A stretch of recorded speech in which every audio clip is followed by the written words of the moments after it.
येन सर्वमिदं बुद्धं प्रकृतिर्विकृतिश्च या गतिज्ञः सर्वभूतानां न देवा ब्राह्मणा विदुः। इसका मतलब है जिसे संपूर्ण जगत की नश्वरता का ज्ञान है, जो प्रकृति और विकृति से परिचित है और जिसे संपूर्ण प्राणियों की गति का ज्ञान है, उसे देवतागण ब्राह्मण कहते हैं। ये वो परिभाषा है जो महर्षि व्यास ने महाभारत के शांति पर्व में दी है, ब्राह्मण की परिभाषा। इन दिनों हम एक नई परिभाषा ब्राह्मण की पढ़ रहे हैं, जो लेकर आए हैं मध्य प्रदेश के युवा आईएएस अधिकारी, वर्तमान में लोक निर्माण विभाग के उप सचिव हैं। मेरे सामने बैठे हैं आईएएस नियाज खान, जो आपको बताएंगे ब्राह्मण की नई परिभाषा उनकी हालिया किताब से। और उनकी हालिया किताब आई है वॉर अगेंस्ट कलयुग, जो 2023 में आई किताब ब्राह्मण द ग्रेट का दूसरा भाग है। तो सर, मैं आपका स्वागत करता हूं। Thank you so much. और क्या परिभाषा है सर आपकी नज़र में ब्राह्मण की? देखिए, अगर वैदिक सिस्टम देखा जाए तो सभी जानते ऋग्वेद के अंदर दिया है कि ब्राह्मण जो ये पृथ्वी जब बनाई गई थी तो उस पर जब मानव आया तो उन्होंने 4 वर्णों में बांटा गया, जिसमें ब्राह्मणों का मुख्य जन्म हुआ भगवान ब्रह्मा जी के। और ये मान के चला गया कि ये धार्मिक कार्य संपादित करेंगे, आध्यात्मिक काम करेंगे और सर्वोच्च काम इनको सौंपा गया था जो समाज के मार्गदर्शक भी रहेंगे। तो मेरा ये मानना है कि ब्राह्मण होने की जरूरी कि वेदों ज्ञान तो अनिवार्य है उनके लिए, सभी वेदों ज्ञान हो, पूजा पद्धति क्या होती है सिखा रखा जाए, जनेऊ बहुत इंपॉर्टेंट होता है ब्राह्मण के लिए, पहनावा में धोती पहना जाए। तो एक तरह से ब्राह्मण के लिए एक आउटलुक दिखावा कैसा रहेगा प्लस ज्ञान कितना रहेगा उसको। अगर धर्म ज्ञान उसको बिल्कुल भी नहीं है, न तो शास्त्रों ज्ञान है, वेदों के बारे में कुछ नहीं जानता, तो मुझे लगता है कि जो परफेक्ट इन चीज़ों में ज्ञाता है चीज़ों का, वही ब्राह्मण है। यानी आईएएस नियाज खान भी महर्षि वेद व्यास की इस परिभाषा को आज के युग में तर्क संगत पाते हैं, तार्किक पाते हैं, और उनका भी यही कहना है कि ब्राह्मण जो है वो वाकई ग्रेट है। क्यों ग्रेट है उसका बहुत अच्छे से अपनी किताब ब्राह्मण द ग्रेट पार्ट 1 और ब्राह्मण द ग्रेट पार्ट 2, जिसे वॉर अगेंस्ट कलयुग के नाम से इन्होंने लॉन्च किया है, गुरुवार को 1 अगस्त को। इससे पहले 2023 में सर की किताब आई थी ब्राह्मण द ग्रेट पार्ट 1, जिसे लेकर सर की काफी आलोचना भी हुई थी, जिसका सर ने बहुत ही तर्क संगत तरीके से जवाब भी दिया था। और अब 1 साल बाद सर पार्ट 2 लेकर आए हैं, वॉर अगेंस्ट कलयुग। देखिए, ये वॉर अगेंस्ट कलयुग ब्राह्मण द ग्रेट का पार्ट 2 ही है और उस पर किताब पे लिखा भी हुआ है, क्योंकि जो नायक शुभेंद्र, ब्राह्मण शुभेंद्र जो सन्यासी रहते हैं, वही स्टोरी में आगे बढ़ते हैं। तो पहली किताब सैद्धांतिक थी, ब्राह्मण कैसे रहना चाहिए, वर्तमान दशा क्या है। पार्ट 2 बताता है कि ब्राह्मण की रोल क्या बचा है भारत के अंदर, अब उनको क्या रोल प्ले करना था। व्यवहारिक पहलू, उसका सैद्धांतिक पहलू था उसके अंदर। और चूंकि हमारा देश ये सनातन धर्म सबसे पुराना देश धर्म है दुनिया का, जब इंसान आया था तो सबसे पहले प्रकृति का खौफ उसके अंदर हुआ, आंधी तूफान, बरसात, आकाश में बिजली, तारे, ये सब देख करके मानव इतना अचंभित हुआ कि उसने प्रकृति पूजा शुरू कर दी। जब ऋषि मुनियों के पास ईश्वर जो मैसेज भेजते थे श्रुति के रूप में थे, बढ़ते गए, वेद मुनि व्यास ने उसको कंपाइल किया। तो इस प्रकार से बताने की मैंने ये कोशिश की कि ब्राह्मण आज से नहीं, बल्कि जब ये शुरू सनातन धर्म से स्ट्रक्चर प्रारंभ हुआ तब से लेकर लीड रोल प्ले कर रहा है। पूजा पद्धति क्या होगी, मंत्र कैसे होंगे, विभिन्न संस्कार कैसे परफॉर्म किए जाएंगे, शिक्षा भी दिए जाना है। इसके अलावा पहले के समय में राजाओं को, क्षत्रियों को युद्ध की शिक्षा भी दिया करते थे, शास्त्रों की शिक्षा दिया करते थे। हमारा खुद का आविष्कार यदि आप देख लें, गूगल पर टाइप कर लें कि किस चीज़ ने कौन बनाया, तो सब अंग्रेजों का नाम निकलेगा, गौरव नाम निकलेगा। हमारे खाते कुछ भी नहीं आता है। तो मेरा मानना यही था कि जब हमने बनाए चीज़ों को नहीं, तो हम अपने उसके चक्कर में अपनी संस्कृति को खराब कर रहे हैं। बॉलीवुड हमारा है नहीं, हॉलीवुड की नकल करके लेके आते हैं, बाद में धर्म का मजाक उड़ाते हैं, संस्कारों का मजाक उड़ाते हैं। हमारा एक ज़माने में रामलीला हुआ करता जो हमारा अपना है, हमारे यहाँ कुश्ती हुआ करती थी, हमारा अपना है, कबड्डी हुआ करती थी, हमारा अपना है, ड्रामा हुआ करते थे मंचों पे, वो हमारा अपना है। इस सब चीज़ को हम भुला बैठे हैं। पूजा पद्धति बिल्कुल आजकल 5 स्टार होटलों में पूजा पद्धति अपनाई जाती, जबकि एक ज़माने में बड़ी सिंपल पूजा वगैरह, यज्ञ वगैरह हुआ करते थे। तो मेरा मानना है जब हमने कुछ बनाया नहीं तो हम अपने जीवन की ओर लौटे हैं, पाश्चात्य कल्चर से हम दूरी बनाएं। आपने कि हमारे पास ऑलरेडी 4 वेद है जो वैज्ञानिक पुस्तकें हैं, हमारे पास ज्ञान का खजाना है। हम ये क्यों मान लेते हैं कि जब हम अंग्रेजों की चीज़ों को नकल करेंगे या मैं एसी में बैठूंगा तभी मैं जी पाऊंगा, बिना एसी के भी आप रह सकते हो। एसी तो हमारे धरती माँ के लिए बहुत हानिकारक है। इसी प्रकार से जब आप लगातार बॉलीवुड की फिल्में देखते हैं, नकल करते हैं पाश्चात्य जगत की, तो आप अपने संस्कारों को भूल जाते हैं, अपने वैल्यूज़ को प्रति छोटा देखते हैं कि नहीं ये तो सब छोटा है, बॉलीवुड के अंदर दिखाया गया वही हमारी आइडियल ज़िंदगी है। तो कुल मिलाकर इस किताब में ये रोल था कि किस प्रकार से पूरे देश को, क्योंकि सनातनी सभी भारतवासी हैं, ब्राह्मण आपके आध्यात्मिक गुरु हैं, समाज के मार्गदर्शक हैं, शिक्षक हैं आपके, तो इनके पास विशेष जवाबदारी हो गई इसको समाज को मार्गदर्शन करने के लिए। तो इसमें एक सनातन स्ट्रक्चर तैयार किया गया किताब के अंदर कि उसके अंदर किस प्रकार से लोग रहेंगे, क्या जीवनचर्या रहेगी, कैसे पाश्चात्य से दूरी बना पाएंगे, हमारे मनोरंजन के साधन क्या रहेंगे, किस प्रकार जो हम विकास या डेवलपमेंट करते हैं, बड़े बड़े मंजिल इमारतें खड़ी करते हैं, ज़मीनों पे डामर बिछाते हैं, हम कंक्रीट बिछाते हैं, धरती माँ की हत्या होती है, वहाँ पे जीव जंतु मारे जाते हैं, चिड़िया का हम आशियाना पक्षियों का छीन लेते हैं, और लगातार हमको लगता है 50 मंजिल इमारत बना करके हम विकसित हो गए, पर हकीकत ये है कि 50 मंजिल में हमने पर्यावरण कितनी क्षति पहुँचा दी। तो यही कहना है कि भारत के अंदर प्रकृति गोद में पब्लिक रहेगी, हम बड़े बड़े कंस्ट्रक्शन से बचेंगे, हरियाली को बढ़ाएंगे, वृक्षों को बढ़ाएंगे, और इसके बीच में हमारा धर्म सबसे टॉप पर रहेगा, जहाँ सर्वोच्च प्राथमिकता दी जाएगी। और जो धर्म की सनातन के मार्गदर्शन है, सब जीवों का कल्याण, सब प्राणियों का कल्याण, मानव का कल्याण, इसी तर्ज पर न्याय का देश रहेगा, जहाँ सब धर्मों को न्याय मिलेगा, सब लोग को आज़ादी रहेगी धार्मिक, और सब लोग जीव जंतुओं के साथ रहकर इस देश को सुपर पावर की ओर लेके जाएंगे। कहते हैं यतो धर्मः ततो जयः। और सर की जो किताब आई है, इस किताब में एक बहुत ही महत्वपूर्ण विषय पर रेखांकित किया है सर ने कि लोकतंत्र नहीं धर्मतंत्र होना चाहिए। सर इसके बारे में थोड़ा बताइए, धर्मतंत्र क्यों? देखिए, डेमोक्रेसी या लोकतंत्र है, यूरोप में क्रांति आई थी, खासकर रूसों को जनक कहा जाता है। 400 साल पहले उनकी किताब थी सोशल कॉन्ट्रैक्ट, तो उसमें उन्होंने कहा था man is born free but everywhere in chain, मतलब इंसान तो फ्री पैदा हुआ पर हमने हर तरफ चैन से जंजीरों से बांध दिया है। और इस विचारधारा ने ऐसी क्रांति की कि चारों तरफ उसका आंदोलन शुरू हो गया लोकतंत्र को लेकर के। तो चूंकि हम लोग जो अश्वेत देश हैं, हम एशिया, अफ्रीका, दक्षिण अमेरिका के अश्वेत देश हैं, 115 देश हमारे पास, हम सब किसी न किसी देश गुलाम थे, किसी को हॉलैंड ने कैप्चर किया था, किसी को ब्रिटिश ने, किसी को फ्रांस ने, किसी को पुर्तगाल ने। तो जब ये सब देश एक पद आज़ाद होना शुरू हो गए पिछले 50, 60, 70 सालों के अंदर, तो इन्होंने क्या किया, जो सिस्टम यूरोप के अंदर था उसी सिस्टम को हम उठा के लाया, अधिकतर कानून हम वहीं से लेकर के आ गए। तो इस प्रकार से जो हमारा स्ट्रक्चर है वो हमने कहीं ना कहीं से बाहर से लेकर के आए थे, जबकि हमारा सनातन स्ट्रक्चर राजतंत्र कर रहा है, यहाँ पे राजा हुआ करते थे। तो नो डाउट कि लोकतंत्र के अंदर बहुत सी खूबियाँ हैं और धर्म के अंदर खूबियाँ ही खूबियाँ हैं। अगर हर व्यक्ति धार्मिक हो जाए तो हर पाप से बचना शुरू कर देगा आदमी। तो मेरा मानना था कि दोनों को, लोकतंत्र की अच्छाई ले लें और धर्म की बुराइयों को दूर करके धर्म की अच्छाइयाँ ले लें, दोनों को मिलाकर बेहतरीन तंत्र हम धर्म तंत्र बना दें।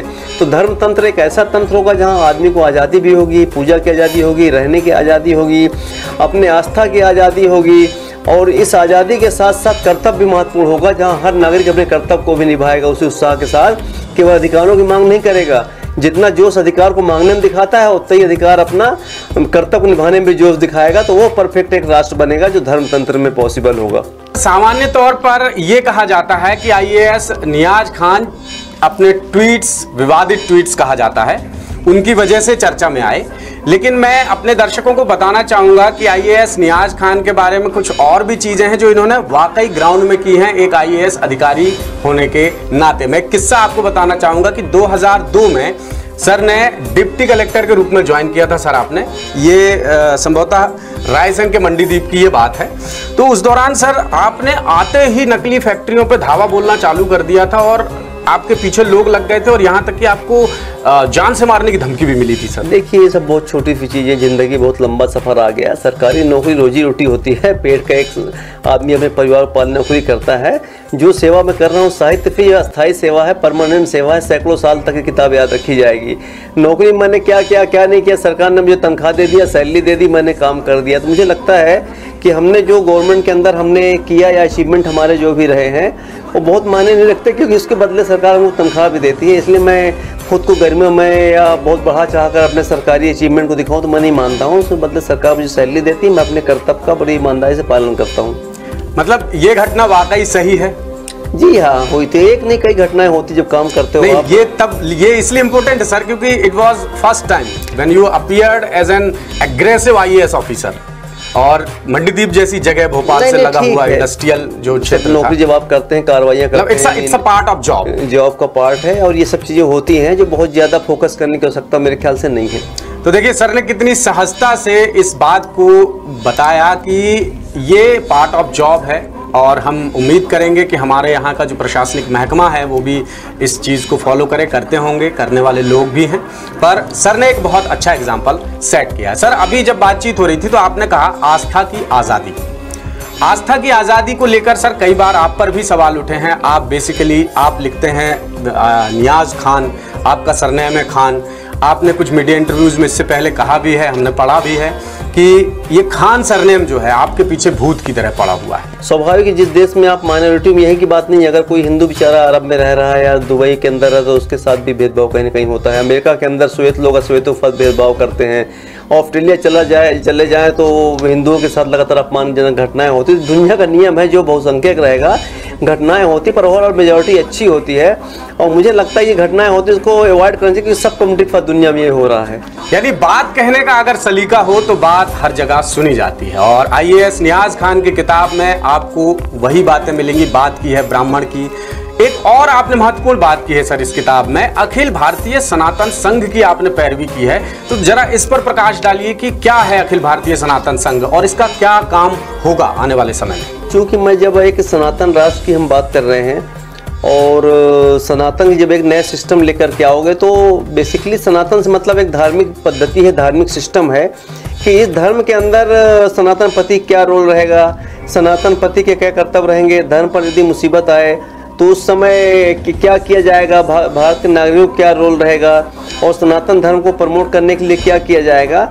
तो ये सब चीज़ें मिला करके एक सनातन का स्ट्रक्चर तैयार करेंगी और उसी के अंदर ये हर व्यक्ति को जो है आस्था की, ऐसा नहीं कि केवल सनातन पे या ब्राह्मणों पे लिखा गया है तो केवल इसी की बात होती है, मुस्लिमों की बात हो रही, सिखों की, ईसाई की हो रही है। एक ऐसा ये राष्ट्र होगा जहाँ सनातन पति के अंदर हर कोई सुरक्षित रहेगा, सब कोई अपनी आस्था पूरी करेगा और यदि किसी की आस्था में बाधा है तो पूरा उसको बचाया जाएगा और पूरी आज़ादी जाएगी, हर धर्म वाला व्यक्ति अपने धर्म को पालन करे। सर आपकी जो किताब है ब्राह्मण द ग्रेट और अभी जो वॉर अगेंस्ट कलयुग आप लेकर आए हैं, इसका सर किरदार है शुभेंद्र, जो एक ब्राह्मण है उर्फ जूनियर कौटिल्य आपने कहा है इसको।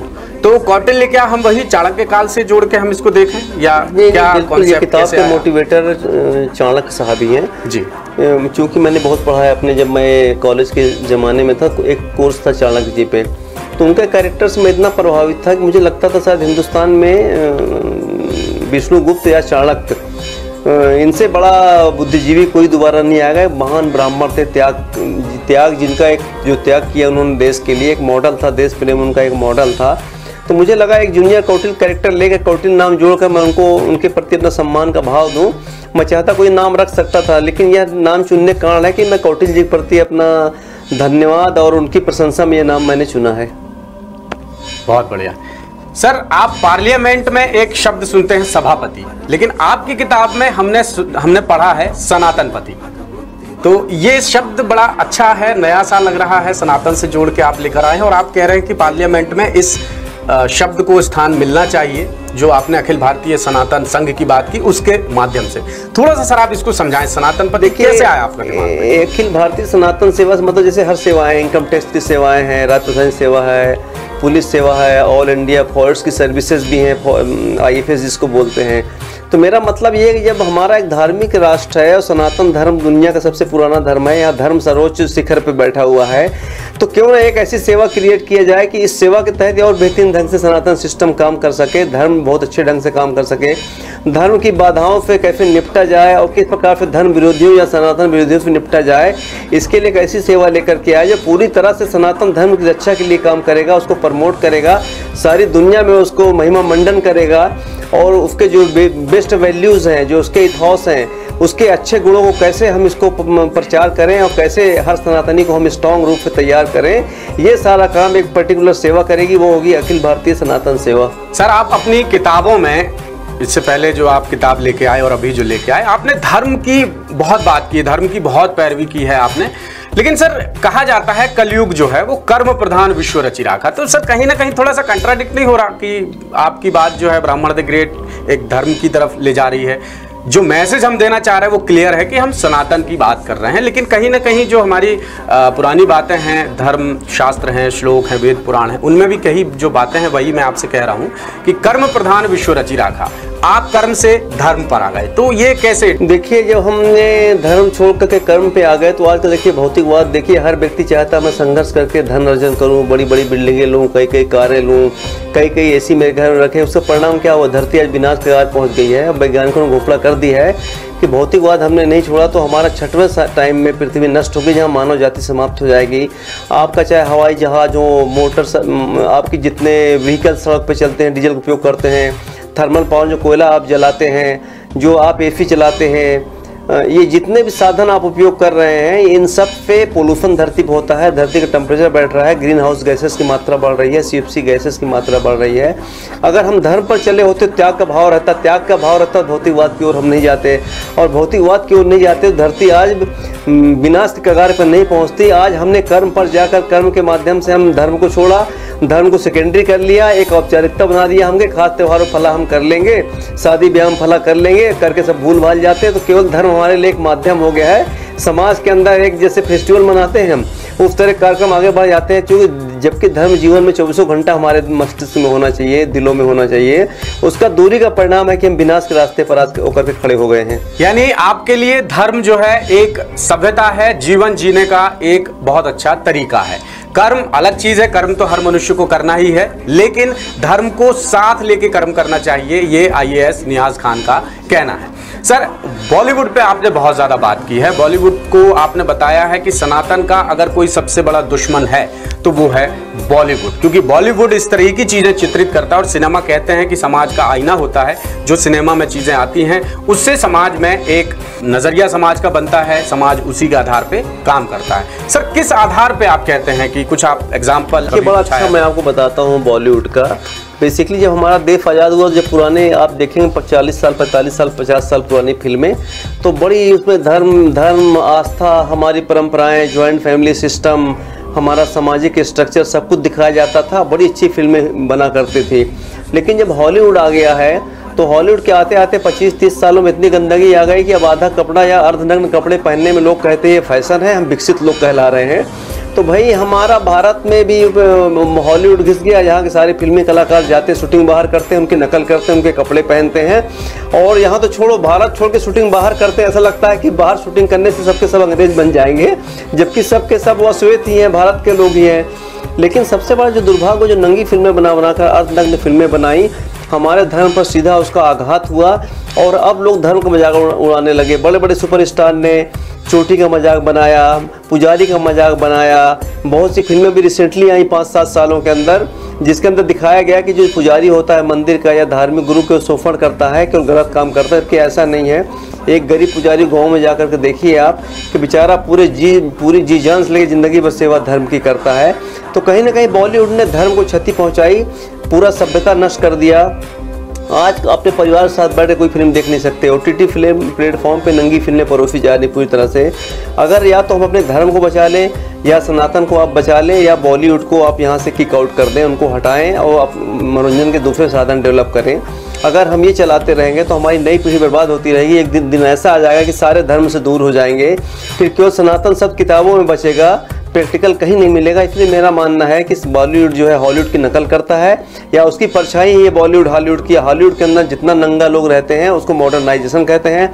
हमारे यहाँ फिल्मी कलाकार 2 पेपरों में देखिए, डेली विज्ञापनों में आधे कपड़े पहन कर सोचते हैं हम विकसित हो गए हैं। भाई आपने कुछ बनाया ही नहीं, कुछ आविष्कार नहीं किया, सब गोरों ने बनाया है। आप उनके कपड़े पहन लेने से, गोरों के करने थोड़ी आप गोरे हो जाओगे। इसलिए मेरा मतलब है कि इसको बंद करके हम धर्म को प्रमोट करें, हमारे जॉइंट फैमिली सिस्टम को लेकर आएँ, बुजुर्गों का सम्मान बढ़ाया जाए, उसके अंदर हमारे बच्चों को के अंदर अच्छी परवरिश दी जाए कि बुजुर्गों का सम्मान करें, धर्म के विचार आगे जाए, मानव कल्याण की बात लोग के अंदर आए, सेल्फिशनेस से उठ करके हम सर्व कल्याण की बात करें। और ये बॉलीवुड में बहुत हानिकारक, इसलिए मैंने कहा इसको बंद करो ताकि नए समाज का निर्माण किया जा सके। नए समाज के निर्माण के लिए बॉलीवुड को किक आउट करना बहुत जरूरी है। ये एक मैसेज है और बहुत सॉलिड मैसेज है। सर, आपने अपनी किताब में लिखा है कि धर्म तंत्र में सबको मिलेगा न्याय, भ्रष्टाचार होगा राजद्रोह। इस पर थोड़ा रोशनी डालिए। सही बात है कि जब आप भ्रष्टाचार करते हैं कहीं ना कहीं वो आप डिसऑनेस्ट हो, आप सत्य नहीं हो मन से, अपने स्वार्थ के लिए आप वो कर्तव्य जो आपको दिए गए हैं न तोड़ करके उससे आप उसके अंदर बेईमानी करते हो। और कोई भी सनातन प्योर धर्म है, सच्ची आत्मा हो जिसकी, वही व्यक्ति सच्चा धार्मिक है जो प्योर आत्मा का हो, जो छल कपट से दूर हो, जो सच्चाई के रास्ते पर हो, जो त्याग करना जानता हो, जो सादगी से रहना जानता हो, जीव जंतुओं पे जो दया करता हो। अगर आप भ्रष्टाचारी हो तो आप तो सनातनी रहे नहीं, आप तो पाश्चात्य जगत के जो चल रहा है सब कुछ नंगापन, उसी का आप हिस्सा बन गए हो। इसलिए भारत को अगर सनातन राष्ट्र वाकई सनातन समाज बनाना है तो भ्रष्टाचारियों को सबसे पहले बाहर सिस्टम से करना पड़ेगा, भ्रष्टाचार पे कार्रवाई करनी पड़ेगी, तभी तो एक अच्छे नागरिक आप तैयार कर पाएंगे। इसीलिए मैंने कहा है कि भ्रष्टाचार जो है बहुत हानिकारक है देश के लिए। भ्रष्टाचार के रहते हम एक अच्छा पवित्र सनातन समाज तैयार नहीं कर पाएंगे। वैसे तो आईएएस नियाज खान एक प्रशासनिक अधिकारी हैं, लेकिन इनकी और भी पहचान है। सर अब तक इस ब्राह्मण the great part 2 war against कलयुग से पहले तक सर 9 नॉवेल्स लिख चुके हैं। सामाजिक मुद्दे उठाते हैं, इंटरनेशनल मुद्दे उठाते हैं, क्लाइमेट चेंज की बात करते हैं, ड्रग्स की बात करते हैं, ब्राह्मणवाद की बात करते हैं, हिंदुत्व की बात करते हैं, सनातन की बात करते हैं, यानी एक सुलझी हुई लाइफस्टाइल की ये अपनी किताबों में बात करते हैं। सर हमारे दर्शक भी उत्सुक हैं ये जानने के लिए कि इससे पहले आपकी जो 9 नॉवेल्स आई थी, पहले नॉवेल की शुरुआत कैसे हुई, कब बीज पड़ा कि मुझे लिखना है? देखिए 2008 में 15 अक्टूबर दिन भी याद है मुझे, 15 अक्टूबर 2008 को मैंने डिसाइड किया था नॉवेलिस्ट बनने का। शुरू में बहुत कठिन था, करीब 4-5 माह तो मैं लिख नहीं पा रहा था, लेकिन प्रयास करता गया। 1 साल में लिखना सीख गया मैं। और उसके बाद पहली किताब आई थी मेरी 4 साल में या 3 साल से, जिस पर मैंने 22 बार काम किया था, 24 बार काम किया था। वो थी ओशन ऑफ बिलीफ, जो आज के डेट पर तलाक के नाम से मार्केट में है। वो मेरी पहली किताब थी, जिसकी लॉन्चिंग हमने भोपाल से की थी। दूसरी मेरी अंडरवर्ल्ड पे आई थी, डेस्टिनी इन ड्रग्स आई थी। हालांकि बहुत ज़्यादा मीडिया अटेंशन किताब को नहीं मिला था, एक तरह से वो काफ़ी गुमनामी में रही है। लेकिन मेरी फिर 3rd किताब अनटोल्ड सीक्रेट ऑफ आश्रम काफ़ी अटेंशन ड्रॉ किया था पूरे देश के अंदर इस किताब ने, क्योंकि इसमें खासकर जो बाबा लोग आजकल जो ठग रहे हैं भक्तों को, उसके थीम पर था। बाद में अंडरवर्ल्ड डॉन अबू सलेम पर लिखा था नावल लव डिमांड्स ब्लड, जिसका उद्देश्य था कि देश के साथ गद्दारी करना या अपराध करके कोई व्यक्ति कितनी क्षति पहुंचाता है, या अंडरवर्ल्ड के अंदर रह करके अबू सलेम ने कितनी क्षति पहुंचाई समाज को, उस पिक्चर को दिखाने के लिए थ्रिलर नावल लिखा था, लव डिमांड्स ब्लड मैंने लिखा था। बाद में किताबें और भी मेरी continue be ready to die, एक यजीदियों की जो हत्या की गई थी आईसिस द्वारा, उसका भी सब्जेक्ट रहा है। फिर ब्राउन डेजर्ट आया था मेरा, यहूदी और इजराइल के बीच में जो संघर्ष चल रहा है, फ़िलिस्तीन और यहूदियों के बीच में, इजराइल के बीच में थी, वो था ब्राउन डेजर्ट के नाम से आई।